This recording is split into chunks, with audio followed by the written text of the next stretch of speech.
অচক B সেক্টৰৰ যি চেনপুৰ আছে সেই চেনপুৰত নগাই যি এটা পেট্ৰল পাম্প স্থাপন কৰিছে সেই পেট্ৰল পাম্পটো যদি অতি শীঘ্ৰে সেই স্থানৰ পৰা মহকুমা প্ৰশাসনে হস্তান্তৰ নকৰে কিন্তু আমি মহকুমা প্ৰশাসনৰ বিৰুদ্ধে আমি তীব্ৰ গণতান্ত্ৰিক আন্দোলন গঢ়ি তুলিম।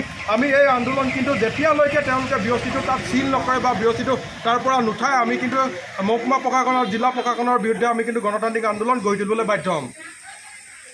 অচক যোৱাকালি অসম নাগালেণ্ড সীমান্তৰ বৰ্ডাৰত যিটো ঘটনা সংঘটিত হৈছে এনে ঘটনা এইটো আজিৰ নহয় মানে এইটো পুৰণি ঘটনা হয়। এনেবিলাক ঘটনা হৈ থকাৰ মূল কাৰণেই হৈছে যে সীমান্ত দণ্ডাধীশৰ অফিচ আছে যদিও সীমান্ত দণ্ডাধীশ ইয়াত নাথাকে।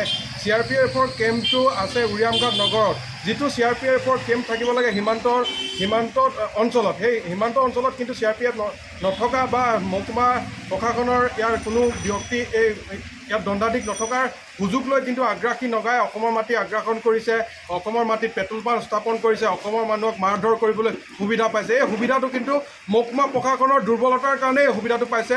আৰু বিশেষভাৱে আমি বাৰম্বাৰ এটা কথা দাবী জনাই আহিছিলোঁ, CRPF কেম্পটো উৰিয়ামঘাট নগৰত স্থাপন কৰাৰ কোনো এটা অৰ্থ নাই। সেই অৰ্থ নথকা বস্তুটো আমি উৰিয়ামঘাটৰ সীমান্তৰ ৰাজ্যক সুৰক্ষা দিবৰ বাবে তেওঁলোকক সুৰক্ষা বাহিনী হিচাপে নিয়োগ কৰিছিলে, কিন্তু সেই নিয়োগ কৰাৰ পাছতো কিন্তু কিহৰ কাৰণে এই উৰিয়ামঘাট নগৰত থৈছে সেইটো এটা ৰাইজৰ বাবে ডাঙৰ প্ৰশ্ন হৈ আছে। আমি অনাগত ভৱিষ্যত দিনত যদি দণ্ডাধীশজন ইয়াত নবহে আৰু এই যি CRPFৰ কেম্পটো যদি সীমান্তলৈ হস্তান্তৰ নকৰে কিন্তু আমি জিলা প্ৰশাসন আৰু মহকুমা প্ৰশাসনৰ বিৰুদ্ধে ৰাইজৰ লগত একলগ হৈ আমি কিন্তু তীব্ৰ গণতান্ত্ৰিক আন্দোলন গঢ়ি তুলিবলৈ বাধ্য হ'ম। অচক বি সেক্টৰৰ যি চেনপুৰ আছে সেই চেনপুৰত নগাই যি এটা পেট্ৰল পাম্প স্থাপন কৰিছে সেই পেট্ৰল পাম্পটো যদি অতি শীঘ্ৰে সেই স্থানৰ পৰা মহকুমা প্ৰশাসনে হস্তান্তৰ নকৰে কিন্তু আমি মহকুমা প্ৰশাসনৰ বিৰুদ্ধে আমি তীব্ৰ গণতান্ত্ৰিক আন্দোলন গঢ়ি তুলিম।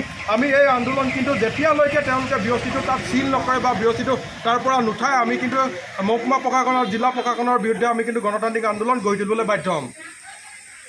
অচক যোৱাকালি অসম নাগালেণ্ড সীমান্তৰ বৰ্ডাৰত যিটো ঘটনা সংঘটিত হৈছে এনে ঘটনা এইটো আজিৰ নহয় মানে এইটো পুৰণি ঘটনা হয়। এনেবিলাক ঘটনা হৈ থকাৰ মূল কাৰণেই হৈছে যে সীমান্ত দণ্ডাধীশৰ অফিচ আছে যদিও সীমান্ত দণ্ডাধীশ ইয়াত নাথাকে। CRPFৰ কেম্পটো আছে উৰিয়ামঘাট নগৰত, যিটো CRPFৰ কেম্প থাকিব লাগে সীমান্ত অঞ্চলত। সেই সীমান্ত অঞ্চলত কিন্তু CRPF নথকা বা মহকুমা প্ৰশাসনৰ ইয়াৰ কোনো ব্যক্তি ইয়াত দণ্ডাধীশ নথকাৰ সুযোগ লৈ কিন্তু আগ্ৰাসী নগাই অসমৰ মাটি আগ্ৰাসন কৰিছে, অসমৰ মাটিত পেট্ৰল পাম্প স্থাপন কৰিছে, অসমৰ মানুহক মাৰধৰ কৰিবলৈ সুবিধা পাইছে। এই সুবিধাটো কিন্তু মহকুমা প্ৰশাসনৰ দুৰ্বলতাৰ কাৰণেই এই সুবিধাটো পাইছে।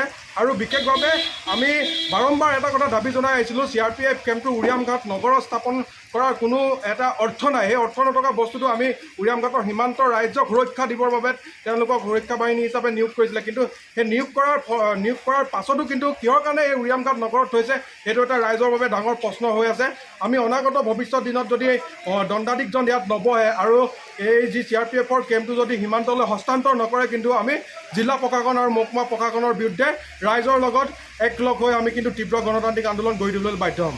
যিকোনো খবৰৰ বাবে যোগাযোগ কৰক 7090173330 অথবা 70901790 নম্বৰত।